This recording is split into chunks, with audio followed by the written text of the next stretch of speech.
آپ کے علم میں ہے کہ یہ مہینہ رجب المرجب کا جاری اور ساری. ویسے تو اسلامی اعتبار سے اس مہینے کئی یادیں وابستہ. ایک سب سے بڑی بات جسے پوری دنیا اور عالم اسلام والے اور ہمارے عقیدے کے مطابق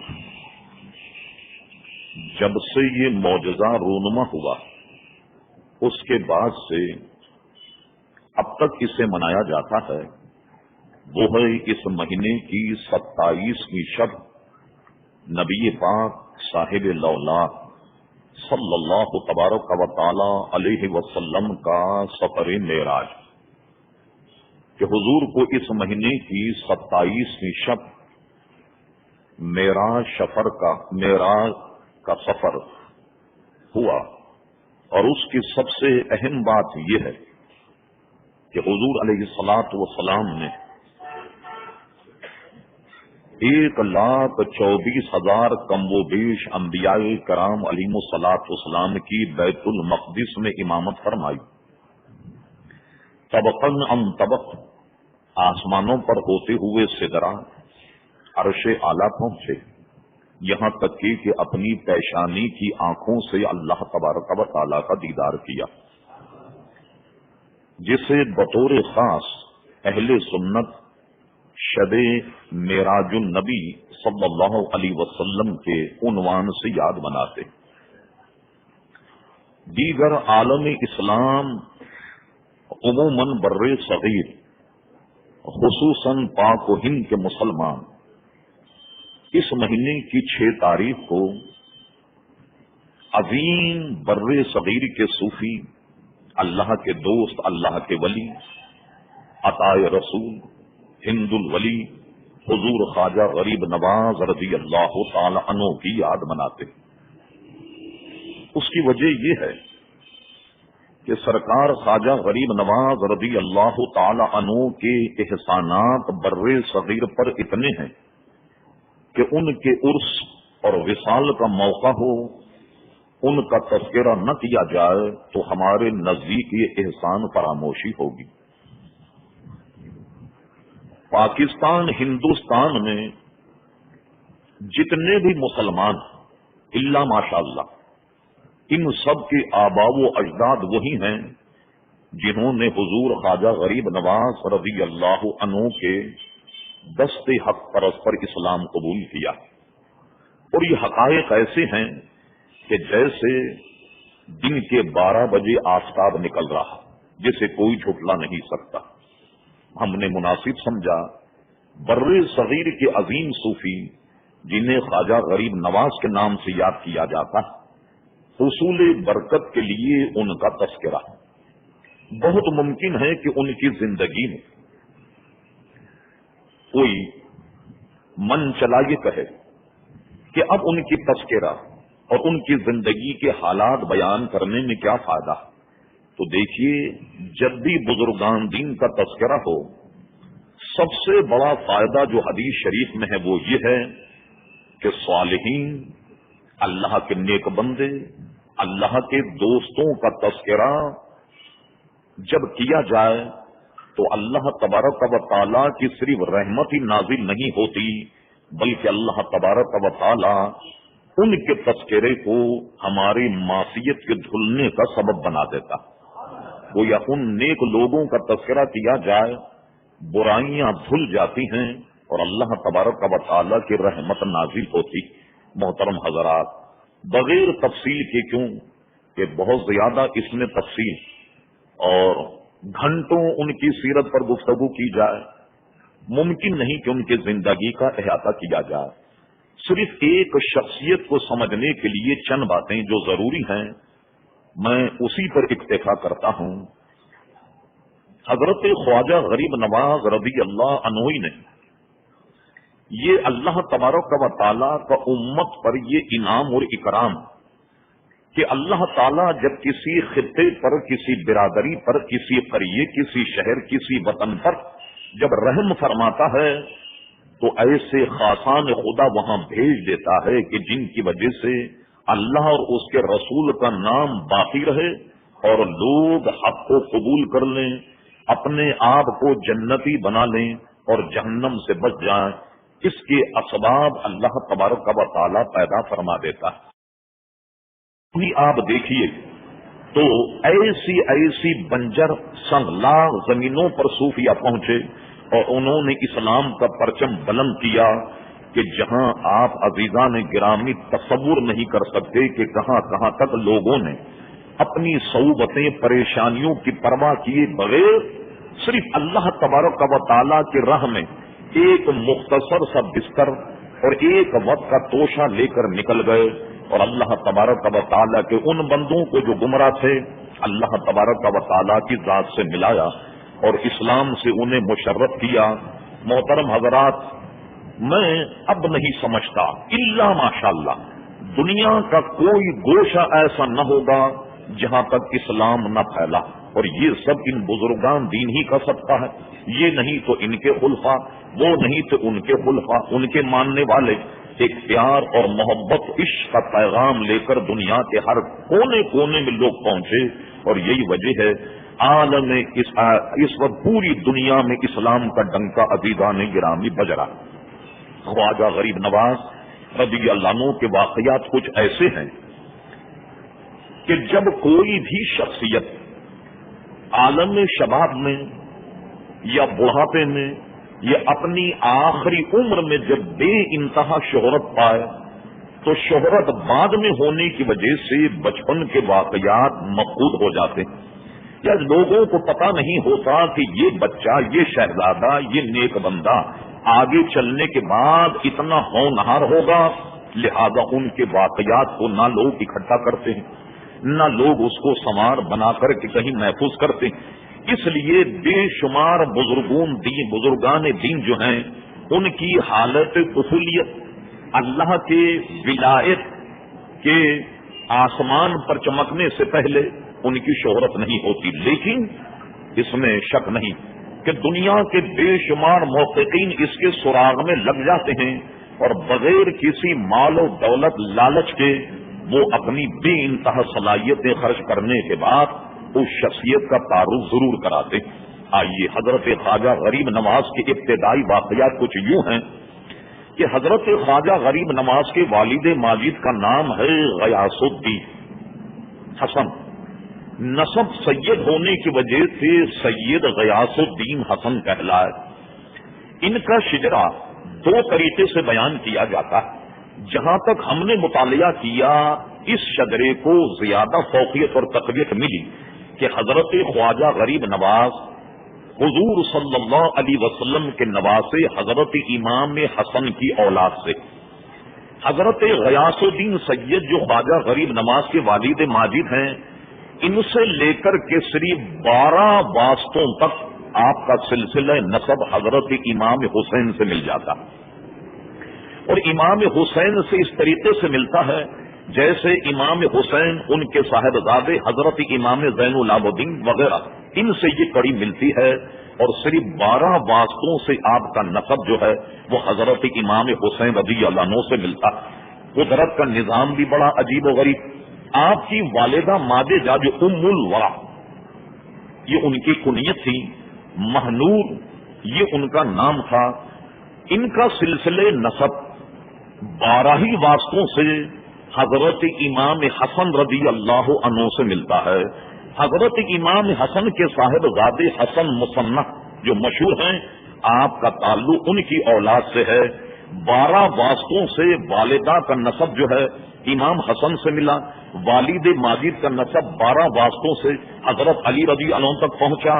عزیزان گرام، یوں نجیب الطرفین سید کہلائے، والدہ ماجدہ بھی سیدہ اور والد ماجد بھی سید۔ اب میں نے جیسا پہلے عرض کیا، کوئی معروف شخصیت کے ابتدائی واقعات مفقود ہو جاتے ہیں۔ ایک مشہور قول یہ ہے کہ خواجہ غریب نواز رضی اللہ عنہ 537 ہجری کو سنجر میں پیدا ہو۔ یہ ایران کے اور روس کے مضافات، اور اس وقت تو اب جغرافیہ دیکھ کر بڑی تحقیق کرنی پڑے گی کہ اس زمانے میں اسے کیا کہا جاتا ہے۔ اس کو سنجر کہتے تھے۔ بعض نئے محققین کہتے ہیں اصل میں اس کا نام سجس تھا، جس سے سجستانی کہلاتے. غالباً کسی زمانے میں قاتل کی غلطی سے یہ سجس ہو گیا، یہ سنجر ہو گیا، اس لیے آپ کو سنجری کہا جاتا ہے، اور اصل جو ہے وہ سجس ہے. لیکن یہ دونوں نام ہمیں تاریخ میں الگ الگ ملتے ہیں، لہذا دونوں پر اکتفا کیا جائے. کہیں آپ کو سجدی بھی کہا گیا، کہیں آپ کو سنجیری بھی کہا گیا. 537 میں آپ کی ولادت ہوتی، اگرچہ اس میں بھی کافی اقوال.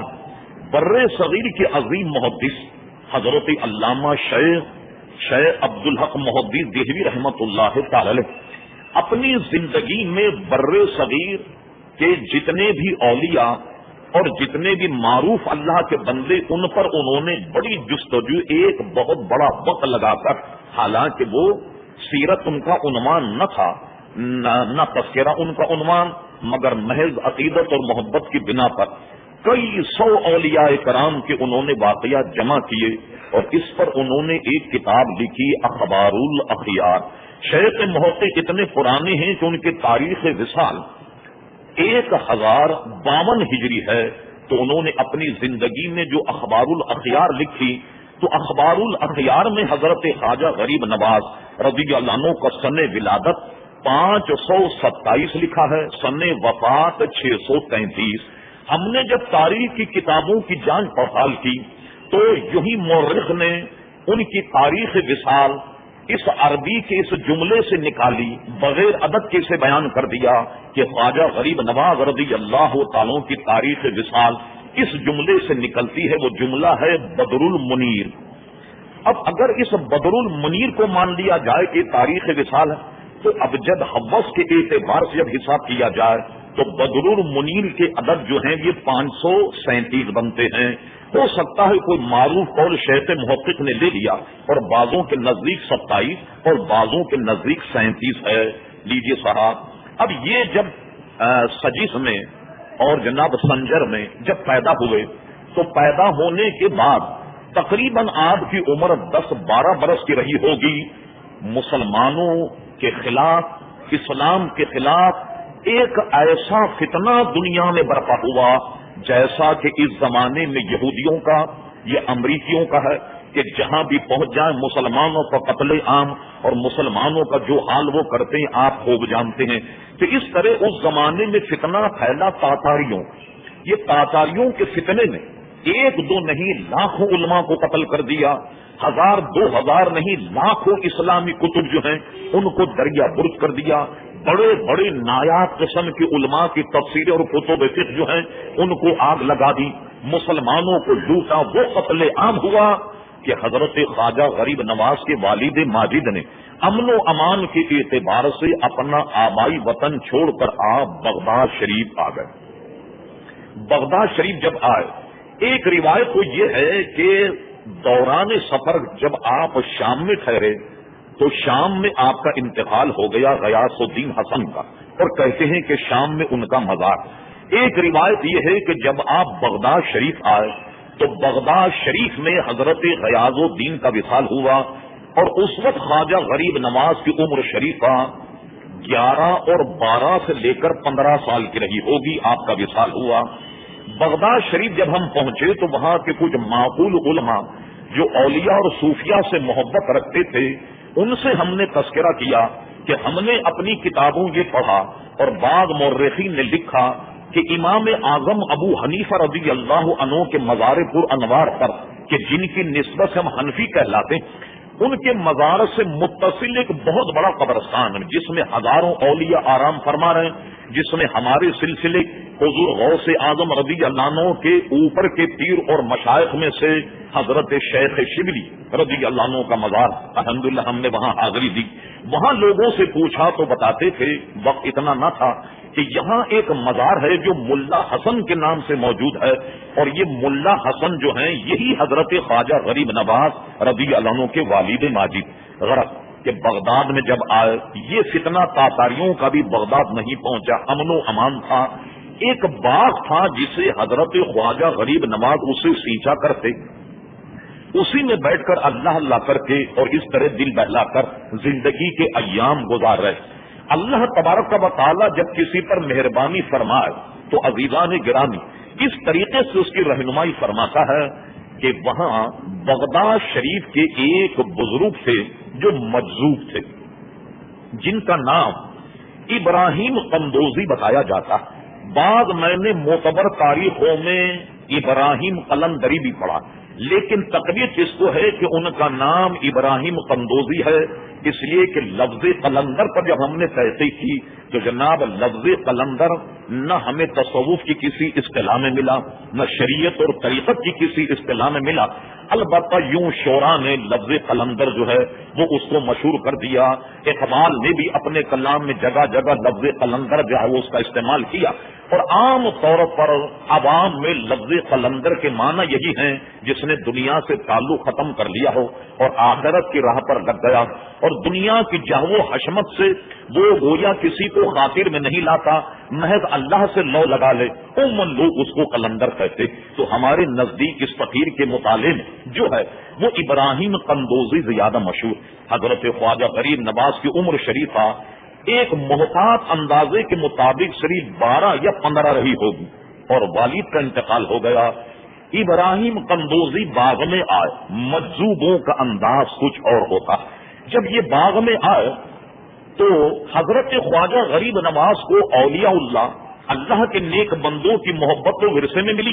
جب انہوں نے دیکھا کہ ابراہیم قندوزی یا تو وہ جانتے ہوں گے یا کسی نے بتایا، جب وہ اپنے مجذوبانہ حال میں آئے تو خواجہ غریب نواز نے بلکہ ہر ایک کو ایسا کرنا چاہیے کہ کوئی بزرگ اگر دیکھے اپنی بساط کے مطابق ضرور اس کا ادب اور احترام کرے، کہ ہو سکتا ہے آپ کے تھوڑے بہت احترام، تھوڑے بہت نذرانے، تھوڑی بہت آپ کے ایثار، اگر اس کے دل سے آپ کے لیے کوئی دعا نکل جائے تو بقول اقبال دل سے جو بات نکلتی ہے اثر رکھتی ہے، پر نہیں طاقت پرواز مگر رکھتی ہے۔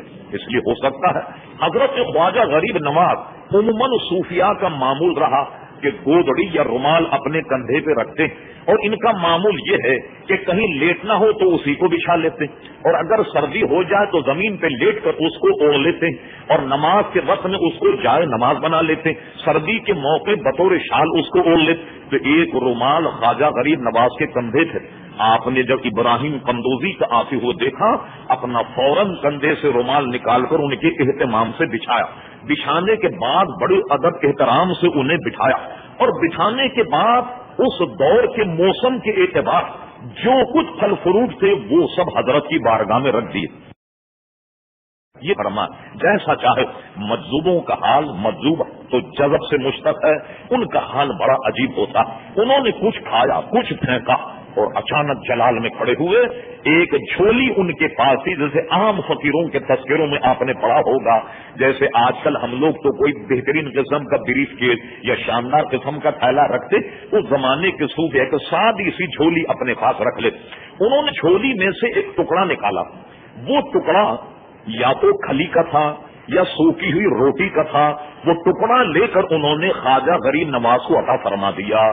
بھائی دیکھیے، میں بہت دفعے اعلان کر چکا کہ جو لوگ آخری میں آنے والے ہیں، خدا کے لیے وہ لوگوں کی صفیں پھاڑ کر کے آگے بیٹھنے کی کوشش مت کریں، یہ مجھے اس میں تکلیف ہوتی ہے، اور جو لوگ پہلے سے بیٹھے ہوتے انہیں بھی بڑی تکلیف ہوتی۔ اور یہ پروگرام دنیا بھر میں 1 لاکھ مسلمان سنتے ہیں انٹرنیٹ پر۔ اب میں بار بار یہ کہوں تو دنیا کے لوگ کہتے ہوں گے لوگ مولوی صاحب کی اتنی ہی بات کوئی نہیں مانتے تو باہر کیا تبلیغ کرتے ہوں گے مولانا جا کر۔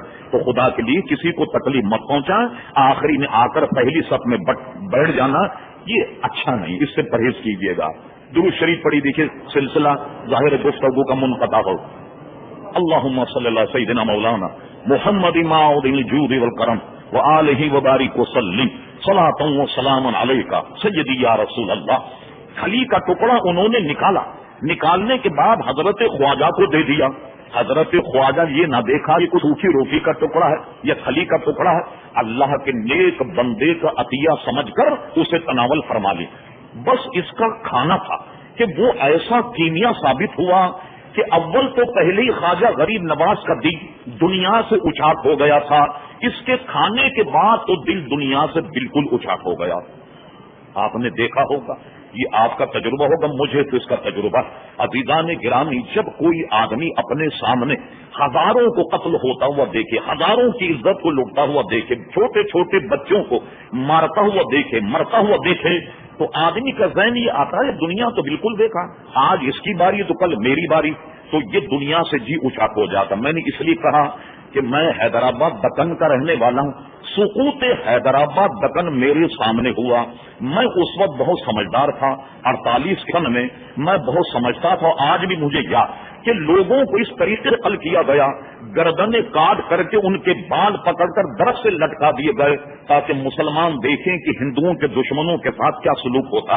تو ایسا منظر اگر کوئی دیکھ، جیسے مشرقی پاکستان میں کسی نے دیکھا یا پاکستان بنتے وقت کا منظر کسی نے دیکھا، ٹرینیں جو لاہور آ رہی تھی امرتسر سے، وہ اگر کسی نے منظر دیکھا تو دنیا سے جی آدمی کا اچاک ہو جاتا، سوچتا ہے کہ دنیا بالکل دھوکا اور بالکل بیکار، ہمیں تو آخرت سے لو لگانی چاہیے، جیسا کہ رب کریم کا پیغام بل تؤثرون الحیات الدنیا والآخرۃ خیر و ابقیٰ کی تفسیر بن جاتا ہے۔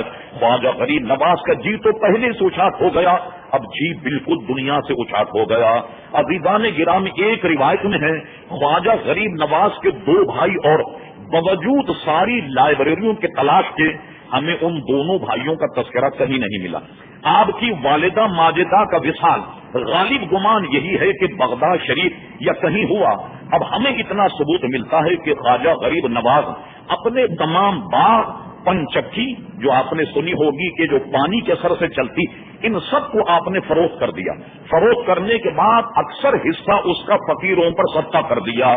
کچھ معمولی سے رقم اپنے ساتھ لے کر مورخ لکھتا، خواجہ غریب نواز نے کہا اب تو خالق حقیقی اور اس کی معرفت کو تلاش کیا جائے، مگر اے حسن سنجیری، بے علم اللہ کو تلاش کرنا محال ہے، لہذا پہلے علم دین کے زیور سے مزین ہوا جائے۔ خواجہ غریب نواز اتنی کم عمر میں روسی ریاستیں جو آج کل آزاد ہوئی، آپ بغداد سے یہاں نکل گئے۔ عزیزان گرامی، سمرقند، بخارا، تاشقند، چیز، ان تمام ممالک اور گویا شہروں کا آپ نے سفر کیا۔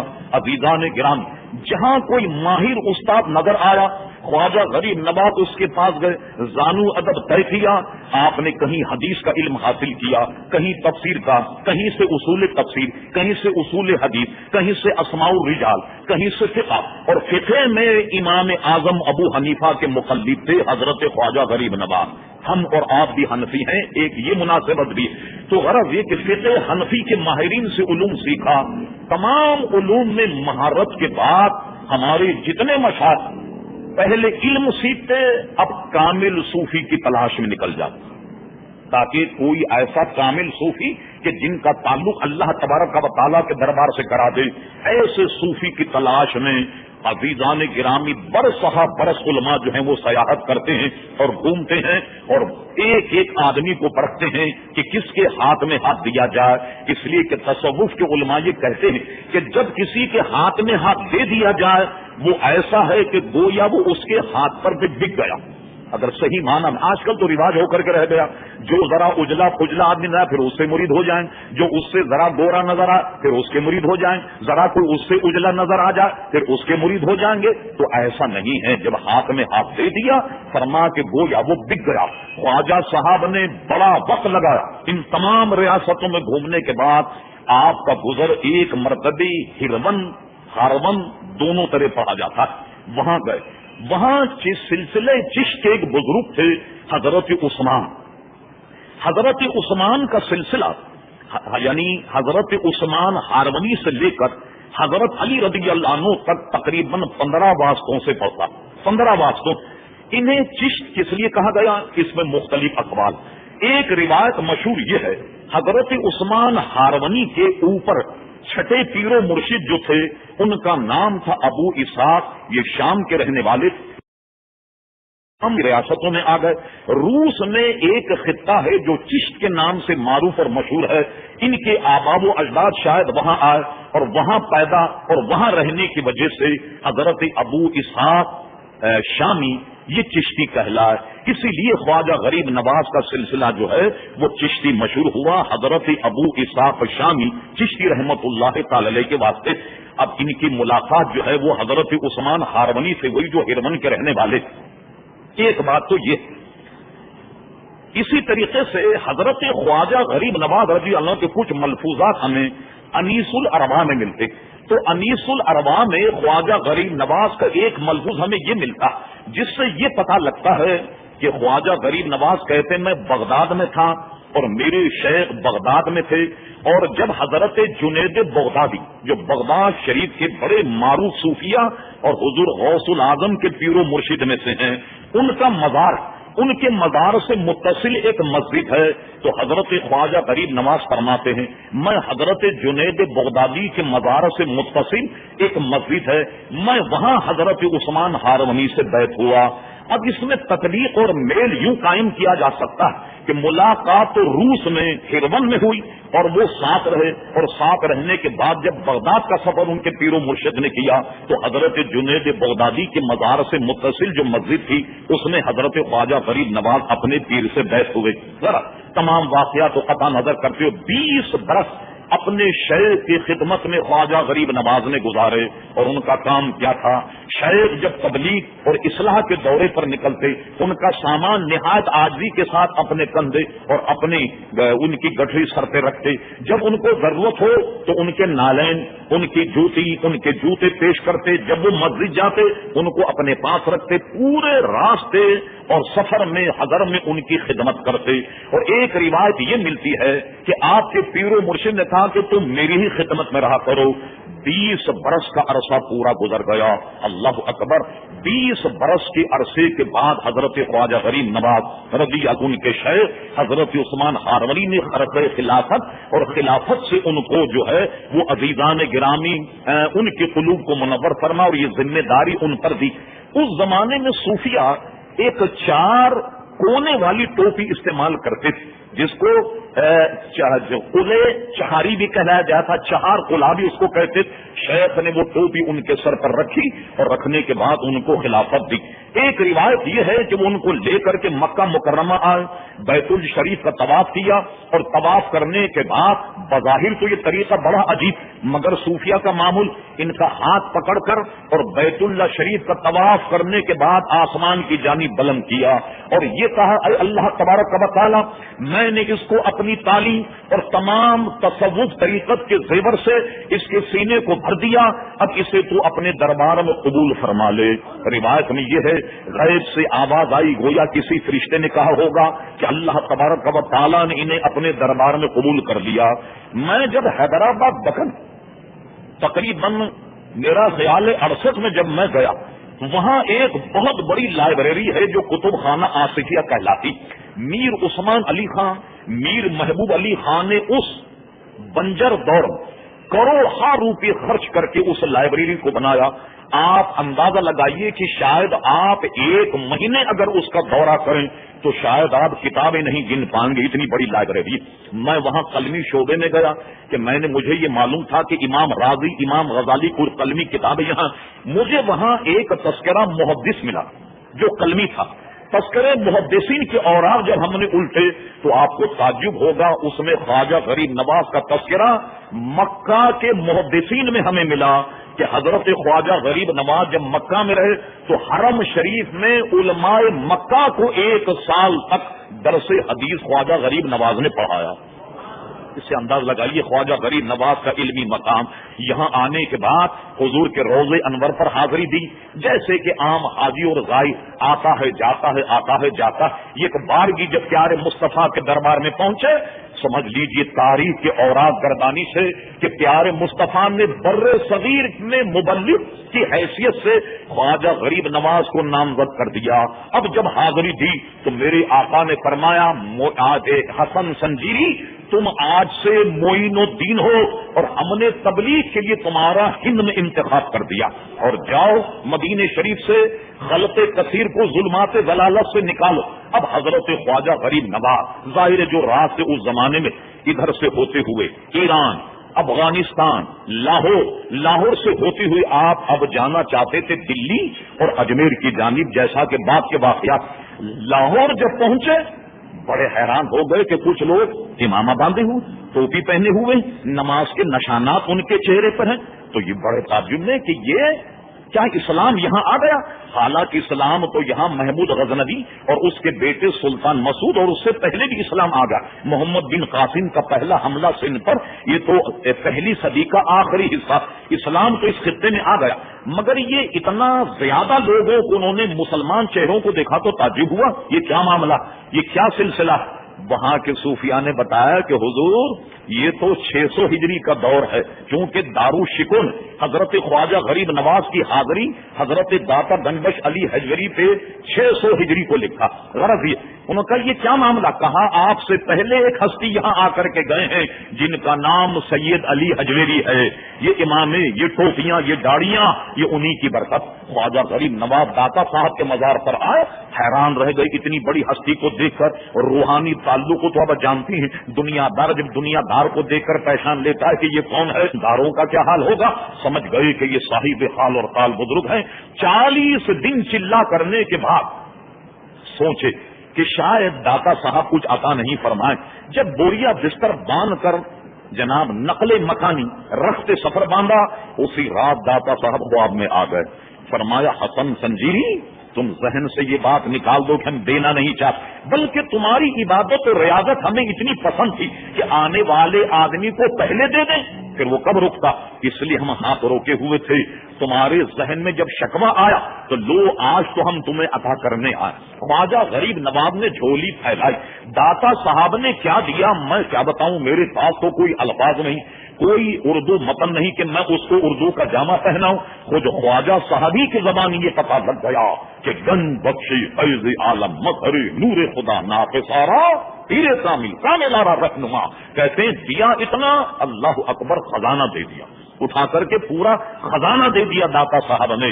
اور یہ مت سمجھو کہ جناب صرف جو ان پڑھ قسم کے لوگ ہیں انہی کے پیر اور مرشد ہیں. فرما نہیں، حضرت داتا کا قد تو اتنا بلند ہے، کامل اعلی رہنما، جو میرے جیسے کامل ان کے بھی داتا صاحب رہنما. اب بتائیے خواجہ غریب نواز جن کے مزار پر انوار سے اقتصاد فیض کریں، وہ ہستی کتنی عظیم ہوگی. میں اور آپ کوئی مانے یا نہ مانے، بھرے عام ممبر شریف پر بیٹھ کر میں اعلان کرتا ہوں، قسم خدا کی پاکستان جتنا فخر کرے اس بات پر کم ہے کہ ان کے شہر لاہور میں داتا گنبش علی حجویری جیسی شخصیت موجود ہے جنہوں نے خواجہ غریب نواز کو فیض پہنچایا. غرض آپ دلی کے راستے ہوتی واقعات بڑے طویل میں نے عرض کیا. ایک جمعے کے موقع پر زندگی کا احاطہ اور احاطہ یہ کسی مقرر کے لیے ممکن نہیں. آپ دلی آئے، دلی کے بعد میں کچھ واقعات ہوئے، آپ اجمیر شریف آ گئے. اس کا قدیمی نام ہمیں آجا میر ملتا. حضرت خواجہ غریب نواز جب اجمیر میں آئے، یہ راٹھوروں کا دور تھا، رائے پتھورا جو ہندو تھا، بدھ کی پرستش کرتا. حضرت خواجہ غریب نواز کے آنے سے پہلے اگر ہم افغانستان اور بر صغیر کی تاریخ دیکھیں، عزیزان گرامی، سلطان معیز 40 سال اس زمانے کے شاہان مغلیہ، اس زمانے کے بڑے بڑے بادشاہ اپنے آپ کو فقیر حقیر ان کا غلام تصور کرتے ہوئے ننگے پیر اجمیر شریف آگری تھے. سلطان اورنگزیب عالمگیر میلوں پہلے اپنے جوتے اتار دیا کرتا، اور بڑے بڑے بادشاہوں کو دیکھا وہ ہاتھی سے اتر جاتے اور ننگے پیر خواجہ غریب نواز رضی اللہ عنہ کے مزار پر انوار پر حاضری تھے. آج بھی اب اجمیر شریف دیکھیں، الحمدللہ ہمیں 3 مرتبہ یہ سعادت حاصل ہوئی. مختلف جگہ موجود ہے. یہ عمارت اکبر نے بنائی، یہ عمارت شاہ جہاں نے بنائی، یہ عمارت اورنگزیب عالمگیر نے بنائی. سارے لوگوں نے اپنی اپنی نشانی وہاں کرتے رہے. اور پھر اس کے بعد حیدرآباد دکن کے نظام میر عثمان علی خان نے ایک بہت بڑا دارالعلوم بنایا جو ان کی ایڈ سے چلتا، جو دارالعلوم عثمانیہ کہلایا. بڑے بڑے لوگ یہاں پڑھ کر کے نکلے عزیزان گرامی. غرض یہ کہ ہر ایک بادشاہ نے اپنی یادگار وہاں ضرور چھوڑی. اب تبلیغ کا معاملہ جب آگے بڑھا تو مختصر کرتا ہوں، رائے پتھورا کا خط خواجہ غریب نواز کو ملتا کہ تم نے ہمارے دھرم، ہمارے مذہب کو پامال کر دیا. میں تمہیں بحیثیت راجا یہ آرڈر دیتا ہوں کہ آج سورج غروب ہونے سے پہلے اجمیر کی پہاڑیوں کو چھوڑ دیا جائے، آنا ساگر کو خالی کر دیا جائے. یہ جب پرچہ ملا، سپاہی اصرار کر رہا تھا کہ راجا صاحب نے جواب مانگا. خواجہ غریب نواز نے اس کو ٹشو کا پیپر سمجھ کر پھاڑ کر پھینک دیا اور کہا جاؤ تمہارے راجا کو کہہ دو کہ میں نے تجھے غلام بنا دیا، غلام کو راجا بنا دیا. اللہ اکبر. یہ حدیث ہمیں صحیح ستہ اور بخاری میں ملتی ہے.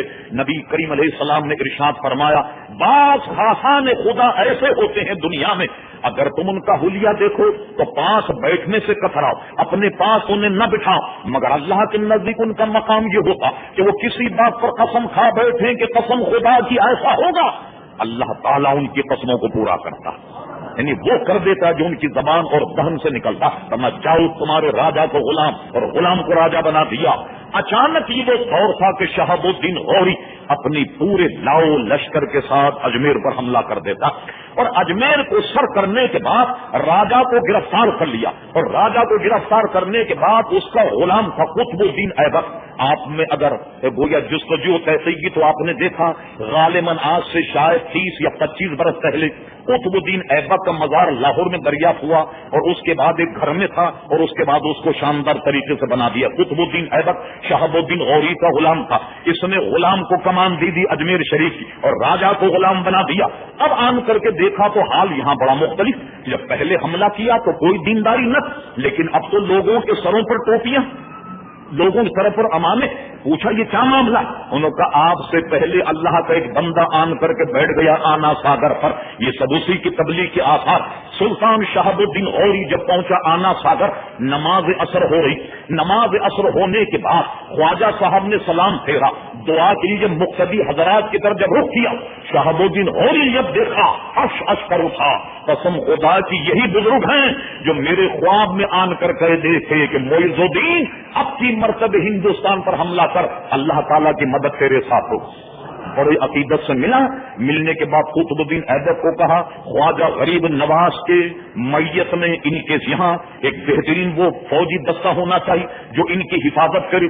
سارا نظم و نقش اس کے سپرد کرنے کے بعد شہاب الدین غوری عزیزان گرامی وہاں سے روانہ ہوا. آخری بات سنیے, وہ ہندوستان ذہن میں رچائیے, وہ مستشرین, وہ مشرکین, وہ بے دین امریکہ یہود یہ اعلان کرتے مسلمان ڈنڈے کے زور سے پھیلا, مسلمانوں نے تلوار دکھا کر لوگوں کے اسلام قبول کرایا. مجھے بتائیے شہاب الدین غوری کے پاس کیا تلوار کی کمی یا بلم یا برچھوں کی کمی تھی؟ مگر وہ کام جو شہاب الدین غوری کی لاکھوں کی فوج نہیں کر پائی اور شکست کھا کر اجمیر سے بھاگنا پڑا. ایک مرد مجاہد آتا, نہ اس کے پاس تلوار, نہ اس کے پاس بھالا, نہ اس کے پاس توپ, نہ اس کے پاس گن, نہ اس کے پاس کلاشن کو, ایک ہی اسلحہ اس کے پاس اور وہ یہ ہے کہ پیارے مصطفیٰ کی اداؤں سے مرتع اور مصدق, اخلاق محمدی سے سینہ منور ہے اور اس نے بغیر بندوق اور تلوار 90 لاکھ مسلمان لوگوں کو مسلمان کر دیا. اس کا نام عزیزان گرامی تبلیغ. آج اجمیر جائیے, چاروں طرف اپنی شان و شوکت ساتھ امن کر آ رہا اور بیچ میں اسلام میخ اسلام اس کے جلوے دکھا رہے ہیں. میں کہاں انگریز مورخ کہتا, میں جب ہندوستان کا دورہ کیا خواجہ صاحب کے مزار پر گیا, مجھے تو ایسا لگا کہ یہ آدمی انتقال کے بعد اپنے مزار میں لیتا ہوا ہندوستان پر حکومت کر رہا. اللہ تبارک و تعالیٰ ان کے مزار پر انوار کو رحمت و رضوان کی ایسے بھر دے اور رحمت و رضوان کی بارش فرما اور ان پر عمل کرنے کی خواجہ غریب نواز کے سیرت پر ہم سب کو توفیق عطا فرما. 2-4 منٹ میں نے آپ کے زیادہ لے لیے. وما علینا الا البلاغ.